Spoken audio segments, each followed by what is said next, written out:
Hi, today we're going to be solving equations using fractions or that contain fractions. So we're actually given here, we have y plus 9/16 equals 5/16. What we want to do is isolate y. So we're going to subtract 9/16 from both sides. So these cancel each other out, positive and a negative, so we're left with y equals. Then we have just all we have to look at is the numerator here. 5 minus 9 is going to be a negative 4, and we bring down our denominator 16ths. Now this can actually be simplified. We know that each of these is divisible by 4, so y is actually equal to negative 4 divided by 4 is negative 1, and 16 divided by 4 is 4. So our final answer is a negative 1/4. Here we're given a minus 3/5 equals negative 8/5. So we're going to add 3/5 to both sides in order to isolate a. These cancel each other out. We bring down a. Negative 8 plus 3 is going to be a negative 5/5. And that simplifies down to a negative 1. So negative 5 divided by negative 5 is a negative 1. Here we're given 10q equals 44. We want to isolate q. We're going to divide both sides by 10. This 10 is going to cancel out, so we're left with q equals 44 divided by 10.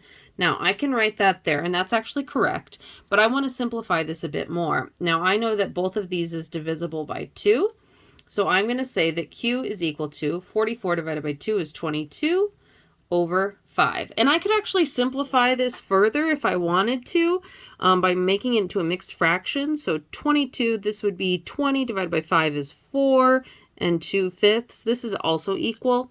I prefer an improper fraction, but it's up to you. Here we're given x over 7 equals a negative 9.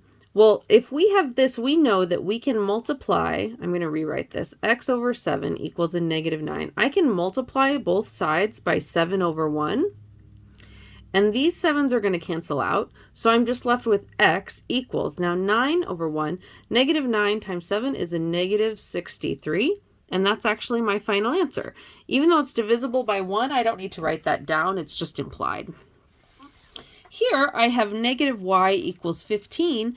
Imagine that this is actually as negative 1 times y equals 15. And I want to isolate y. So I'm going to divide both sides by negative 1. So y is equal to 15 divided by negative 1 is a negative 15. Now here I have 3/4 x equals 24. So 3/4 x equals 24.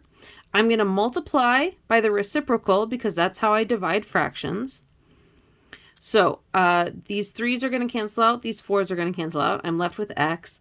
And I have this over 1. Now, before I could just multiply straight across, but I can actually simplify beforehand. So then I save myself some work. So 3 goes into 24 8 times. 8 times 4 is 32. So my final answer there is 32. Here we are said 2/3 of f is 18.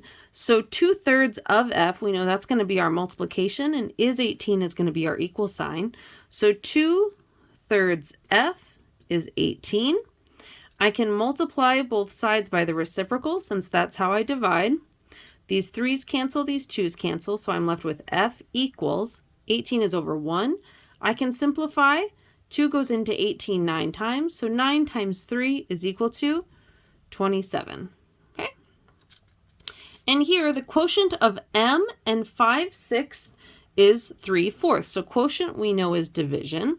So m divided by 5/6 is 3/4. So that means that m divided by 5/6 is the same as multiplying by the reciprocal. So 6 over 5m is equal to 3/4. So I can now multiply by that reciprocal. So I have 5 over 6, 5 over 6. These 5's are going to cancel, these 6's are going to cancel. M is equal to, I know that 3 goes into 6 2 times. So I have 1 times 5 is 5, and 4 times 2 is 8. Okay, hopefully all of that made sense.